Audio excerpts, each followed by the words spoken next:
The Radio Misfits Podcast Network. Hello, everyone, and welcome to Planted with Sara. I'm Sara, your host, and today our guest is Mark Collins, the founder of HCN, the Highly Capitalized Network. Welcome, Mark. I've been really looking forward to our conversation. Me too, Sara. I follow your podcast and I enjoy it. Oh, thank you so much. I love what you're doing as well. The first time that I had an interaction with Highly Capitalized was MJ Unpacked. It was in New York, and it was 2 years ago. And it's really wonderful to see you out there on the expo floor doing your thing. I just think that, as two media people, it's just so important, like all of our lenses getting out there and sharing information, because as we know, with the normalization of a nascent industry, we need many voices, especially because all of our voices, there's definitely overlap, but there are appeal to different groups. We're covering different areas. We're seeing it through our own lenses. And as I like to say, conversation is normalization. So whenever I run into somebody who's doing the good work of media, I'm always excited to geek out with you and just dig in. Yeah, we do take a lot of content from those events because it's a great way for us to populate our newsletter, our highlycapitalized.com main site, as well as our social media. Yeah. Well, I remember I was at David Tran's party, and everyone was really excited about being able to have opportunities to come up to the booth and do an interview. And it was really fun. I think especially like when we get into the conversations around entrepreneurship, it's so important, especially in this day and age where things are shifting. We have the MSOs, we have small independent operators, and I think that having the conversation on how to succeed in cannabis, strategies around that, and really pushing the fact that it's not going to be just one or the other. It's going to be a combination of everything that creates success, creates, how would you say it? Abundance, especially with, in small communities where the money stays in the communities, and just opportunities for people to grow and have professional development in, like I said, this nascent industry where some of us have been here for a while, but just because you've been here for a while doesn't mean you know everything. 'Cause one of the beautiful things is that we're constantly learning. Yeah, and I see the value of what you do, Sara, to that end, which is to help educate and share knowledge and information, which you do so well. Thank you. Well, I'm going to get into our first question that I love to ask all my guests. What was your first cannabis experience? Well, that's a good question. Now, obviously, for consumption, I was quite young when I tried it, but the real road to Damascus moment when I realized the power and the efficacy of this plant was when I was working in the coffee industry, which I worked in before the cannabis industry. And I was based in Amsterdam. I was running the Curry Green Mountain in-home coffee machine business, which was an overnight success of 15 years. But everybody knows there's smoke shops in Amsterdam. But one day, after a very busy period in my life, I found this dog-eared copy of Jack Herrera's The Emperor Has No Clothes, or The Emperor of Hemp. I can't remember the specific title, but it just blew my mind, all the what we have lost through prohibition of this amazing plant. Everything from industrial applications to medical applications to recreational applications, all lost through the small-mindedness of the Republican president, Richard Nixon, in signing the 1970 Controlled Substances Act. So that milestone really bothered me, particularly because my sister, a milestone of prohibition bothered me because my sister was born, in 1979, not so many years after Nixon had, despite the Schaefer report, his own commission's report, begging President Nixon not to ban cannabis. He did. Anyway, so my sister Mary, she suffers from cerebral palsy. So I was sitting there in Amsterdam thinking to myself, I cannot believe this. My sister could have benefited. Her cerebral palsy symptoms could have been mitigated by using cannabis. A lot of her pain and discomfort.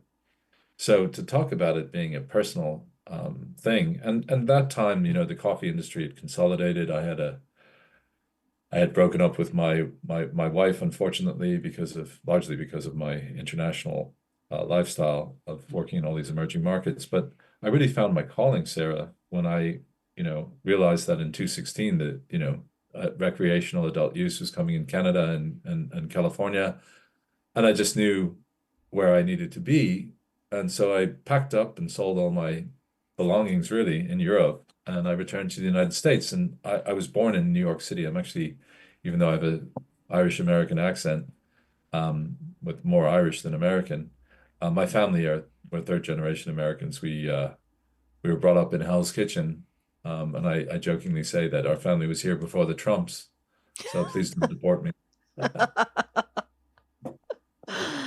Oh, going back to Nixon, I think the man could have probably used some of himself.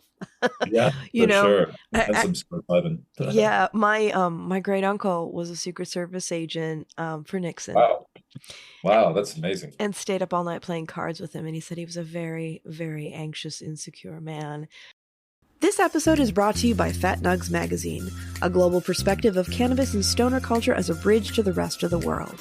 Right now, you can join Fat Nugs Magazine, Beard Bros Farms, Freedom Grow, and Jailed for Weed in the upcoming Prisoners Edition and help spotlight current and past cannabis prisoners and their stories, because no one should be in jail for a plant. Find Fat Nugs Magazine's beautiful print copies at your local dispensary, fatnugsmag.com, and on socials. Cannabis culture welcomes us all. And you can see it was reflected in his policies, although my uncle adored him, which is a whole other story. But it's because I don't share his beliefs. But I think it's interesting how he demonized something, especially because it was attached to free thinkers and educated people who were actually, Exactly. Yeah, yeah, that's the tragedy of it all. yeah, It was punitive. Yeah. yeah. He was the enemy. He was the enemy of critical thought in many ways. So, coming to California, coming back to the States, getting into cannabis, where did you land, and what were you, what did you get into? How did you get into highly capitalized? Well, by the way, this is like the first time I've ever really chatted to someone about this. So thank you for giving me the opportunity, but forgive me for being a little bit rusty. But the way that I got into it was simply that, so historically, I'd been in every emerging market. So my job was straight out of university, was into Procter and Gamble. And at the time, they were opening up a lot of markets. So I put my hand up and said, "Oh, I'd love to travel to all these emerging markets." You know, I went to Russia and Poland and Ukraine and then all around the Middle East and Lebanon down to Saudi Arabia. I have two passports, Irish passport and American passport. So I was able to travel freely. And so my company I just was pigeonholed, if you like, by Procter and Gamble as being emerging market specialist. So that's all I did. But it was fun because instead of like fighting over like one Nielsen share point in a mature market, like, Western Europe or the United States or Canada, I was fighting for like 20, 30% market share. So it was really exciting. And I became quite an expert at both, business and finance and marketing. And that was a really unique experience, which included, working at very high levels in companies like Strauss Coffee. Um, anyway, the how I got into highly capitalized was that so I arrived in 2016, literally with a shirt on my back in Los Angeles, and I couldn't find the cannabis industry anywhere. I was looking around, I was asking people like, where does the cannabis industry live? Because in Europe, each city has its own thing. Like Cologne is a media city, or London is a financial capital, or Dublin is a tech capital, etc. But there was no capital city for cannabis. I thought maybe San Francisco, maybe, or LA, but it was very broken up. But I found my way into a group called the ArcView Group. And then, from there, I learned a lot about the industry very quickly because they're very good. They no longer exist, or they do kind of exist, but at the time they were the go-to place to go for investors and so on. And so I was excited to be a lifetime member of theirs. And then, I worked out a few businesses of my own at the time. But all the while, because I come from Procter and Gamble, the first thing you do in an emerging market is you identify where your media partners are to communicate what the hell you're doing in the market, right? And there was none. I mean, there were some phony ones, and I'm not going to mention any names, but these sort of, they're basically fakes. They don't actually they're all PR driven news organizations. So there was a real need for an independent one. And also I was licensed because I have a CFA and an MBA, I was able to get licensed as a capital raise person. So I got my broker license, and that's one of the reasons I can't pump stocks or can't do anything fraudulent, because I'd lose my license. So I literally have to have honest news in order to attract people to the sponsored content that I mix in with the news, and it's very clearly demarcated as sponsored content. And so, Sarah, I was able, with Highly Capitalized Network, to create a advertising platform for the work that I was doing and for my clients. And I never expected it to become like what it is now, reaching 70,000 people and having such an impact into the industry. But I'm so proud of it because it has integrity, it has honesty. There's only like 12 of us working on it, of whom I'm the only like full-time employee. So it's a little bit of a shoestring budget, but it doesn't have any debt. As I said, it's got a good, decent enough reputation. And I'm kind of amazed that we're among the last men and women standing, given that, a lot of media companies, unfortunately, as you know, Sarah, have struggled during these difficult cycles that we've gone through. And we're in a tough cycle now too. Yeah, we are. I mean, we went from, I mean, the earliest cannabis media I could think of is High Times, which Yeah. is, kind of, But we it's don't finished. know what's going to happen with that, Yeah. you know. And then there have been, with print media, it's been a struggle. So there's been a lot of shift to like what we're doing today, podcasting. And I think one of the things that when I work with my clients, they ask about is how to get earned media, because we do see a lot of pay to play, whether we're looking at um, conferences, and those who are listening that are part of conferences. I'm probably not talking about you.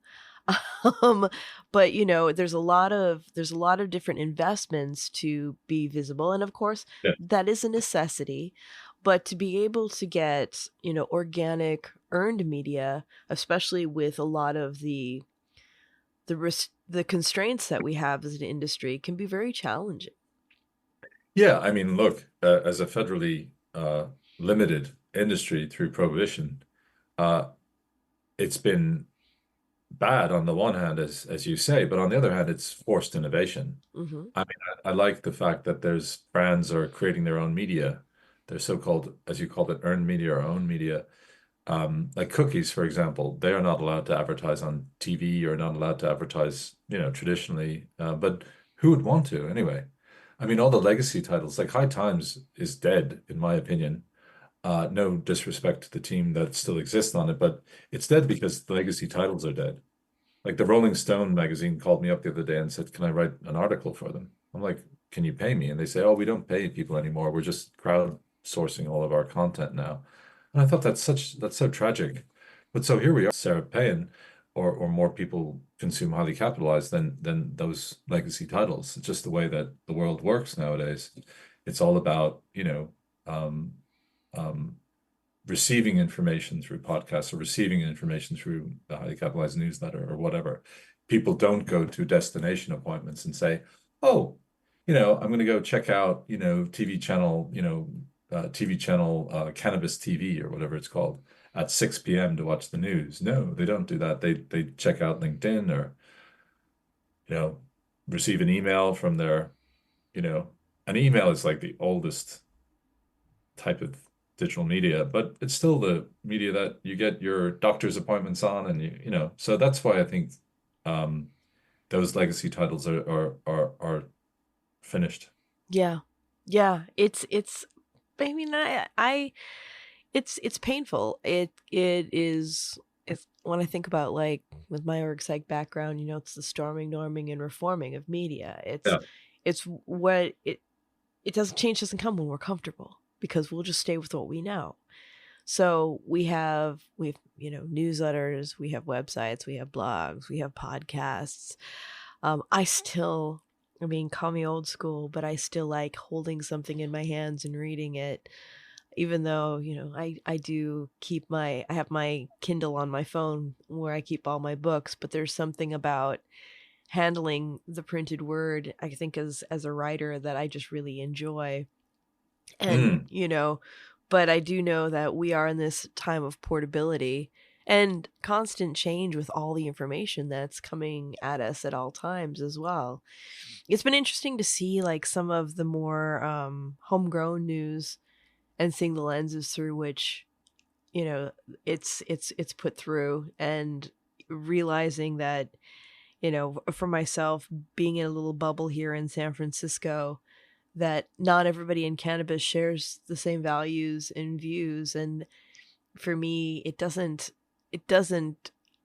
how do you say it, it doesn't turn me off. It gets me to lean in and be like, well, what is this all about, and who are these people, and how do they come to these ideas. And it's you know doing policy work in and education in many states, you start to realize that you know the United States is really, all these states in many ways are little countries unto themselves because the culture is different. You're culturally Yeah. different from state to state, which dictates the culture and the policy around cannabis too, and stigma.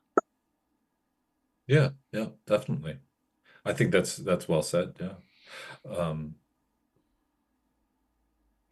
so when I thinking about that myself, that's part of my motivation of launching Highly Capitalized. I do see, without getting too overblown, that it is a purpose, and I feel a lot of purpose in looking at the media landscape and feeling purposeful that I'm, helping to bring out the truth or helping to continue the education of the market. So it's been great for me, having had a career in coffee, now to have a new career with such purpose in the Yeah. cannabis industry.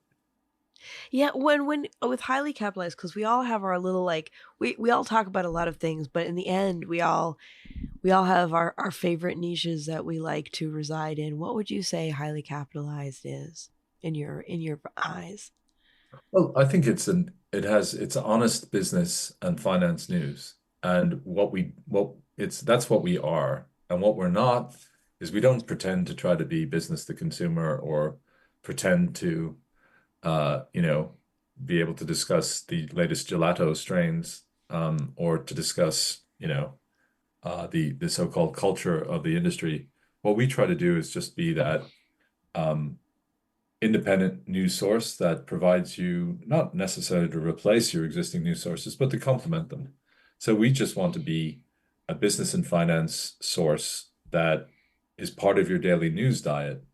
And people do consume news that way. They check out app XYZ, and then they check out their own, ecosystem, their own little echo chamber of media titles. And we just want to be part of that conversation. We don't seek to replace anybody. We just want to be included by people in their consciousness of what we do. And that's why our sponsors like us. We don't try to be who we're not. We don't try to be all things to all people. We're just business and finance news. And I think that reflects the people who work in the company, which we're all business people who have worked in cannabis. As I've said, I've chatted to you before, I like the idea of that we could get on the court occasionally. So I've become a CFO of Grupo Flor for 2 years while I was running Highly Capitalized. And other people in my team have also worked inside as operators of cannabis companies. So we really are feeling that we have some insights that we could share with other operators. So we really do feel that mission and that sense that uh, with all these, as we talked briefly earlier, all these legacy titles going away, that we're proud and we feel that we have a duty to keep that honest education going. Yeah, I think that to have the industry experience is important because it's much more nuanced than anybody knows. There's a lot more that goes into it that people don't discuss, not because it's hush hush, but just because it's the day to day. And to be coming in as a journalist, it's like you observe part of what's happening, but when you really know how the cake is baked, you can get into a lot of different areas and have a better idea of the trajectory of the industry. And with the election just happening, what are you thinking the next 4 years are going to be like for our industry? Because we have people who are saying, oh, Matt Getz is going to deschedule, things are going to be great. Other people are like, he's going to take it all back. And for me, I'm just like, well, I'm in a wait and see kind of mood. See, I don't, everybody's like talking about this, you know, child trafficker Gates as being the answer to the industry. This guy is, by his own party's standards, is a bad guy. He has expressed his love of cannabis in the past, but so have a lot of people. But regardless of the fact that the guy's a piece of shit of a human being, the fact remains that people who are celebrating him don't understand how our government works. It's actually Congress and the Senate that pass laws, not the president and his cabinet or Right. her. I was going to say her cabinet, but that's I'm not going to say that for a few years. So the other thing is, though, I take this all personally because I'm a historian. That's what I studied in my bachelor's degree of American history. Republicans have always hated us. And now who have we got? Yeah, we might have Gates and this other clown, Kennedy, who's in my Irish American community was rejected by my community. By the way, he's not. So Kennedy, Schmennedy. But the point is that these people are not able to pass legislation in Congress. That's the role of the other branches of government. And the Congress also is now dominated by Republicans. So we'll see what happens. But it's not all down to Gates. It's going to be persuading people like John Thune, who's actively opposed any progress as Senate Majority Leader with Mitch McConnell of anything in cannabis. And you have the vast majority of people in Congress who are Republicans acknowledge that cannabis is a good, controlling mechanism for controlling Democrats. Back to what you were saying, the original idea was that Nixon wanted to punish his enemies who all happened to smoke cannabis. At the time, it was very popular in the 60s and free, and like no one gave a damn about it, to be honest. So to think that Gates is something of or the current administration is going to succeed, help cannabis succeed, is not only stupid, it's folly. And people should not be planning on anything other than a very difficult next 4 years. So the administration has said that they will leave it to the states. Donald Trump has said that repeatedly. He will leave cannabis to the states. He doesn't care about federal prohibition. Now, that's really bad for in terms of banking. It's really bad in terms of reform. It's really bad in terms of regulations. But you still have many, many people, and I won't name names, who support Donald Trump. And I just can't support someone who's a convicted rapist. And I've met E. Jean Carroll. I'm a New Yorker. My family, like I said, were here before the Trumps. I so resent him for, raping this woman who I met. And I can't believe other people just don't believe her that she was raped. He was convicted of sexual assault. And then he repeatedly defamed her, this woman that he assaulted. And then he was convicted again. I don't know. We just seem to have amnesia, not only as a country, but as a cannabis industry. Yeah. And I'm so disappointed that females have lost their control over their reproductive health. That's just insane that this Supreme Court could take away rights of American citizens like women's rights, take them away and make women second-class citizens. So how people, growing up in Europe, as I did, even though I'm American, third generation American, I have to keep saying that because hopefully no one will deport me because, part of their policy is mass deportations. It's no joke. They are Right. planning But deportation. you've got the paperwork to prove that you've been here. Yeah, but I could be with my funny accent, I could be accidentally deported. But anyway, all this nonsense, it means that I don't know where I'll be in the industry in a few years, but I do know then I'm in it to win it. I'm here to support the industry, even though we'll have what I believe to be a rocky road ahead.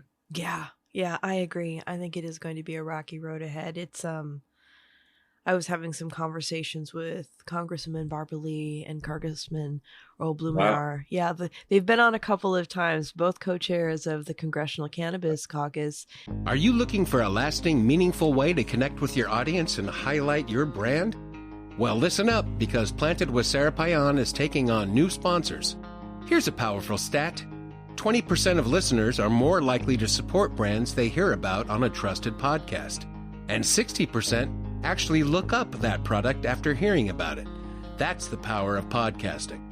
Planted with Sara Payan has a unique draw. With remarkable guests, we attract and engage audience that spans all sides of the cannabis spectrum. Picture your message reaching these listeners time and again. Podcast ads are evergreen, meaning your brand stays relevant as new audiences discover and binge past episodes. It's a long-term investment that keeps on giving. If you're looking for a targeted, passionate audience with lasting impact, the right listeners are here waiting to meet your brand. Visit plantedwithsara.com to get a copy of our sponsorship deck today. The Congressional Cannabis Caucus, that's amazing. You know those guys. Yeah, yeah. But they're saying that it's they have faith that the caucus is going to do good work. I'm on a wait and see sort of thing. I just don't know what's going to happen with that. But, as far as like beyond these 4 years, what are you hopeful about in the future? What are you excited about? Um, I'm excited about things like the cannabis clean label movement that my friend Guy Ricoeur is championing. He kind of really makes me aware of some of the opportunities there is to have like a solventless um, process of extracting, the cannabis oil from the plant, um, the treatment of the supply chain to make sure it's clean and using as minimal amount of, ingredients as possible to avoid contamination. And generally speaking, just to treat the plant in its most natural state as possible, because that's how Mother Nature intended it to be consumed. She made this amazing plant that made it so uniquely looking and so smelly that us dumb humans could find our medicine.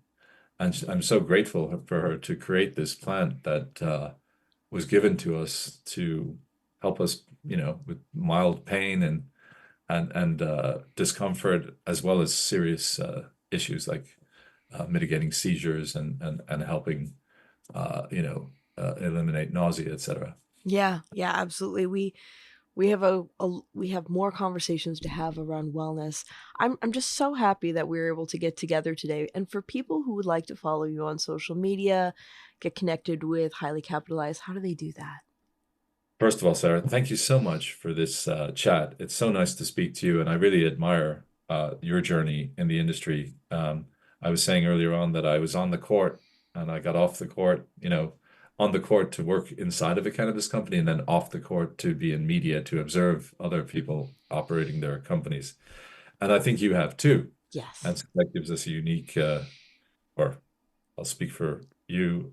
It gives you a very unique view of the industry. So congratulations to Planted with Sara Payne. And yeah, you could reach me easily on, well, first of all, check out highlycapitalized.com.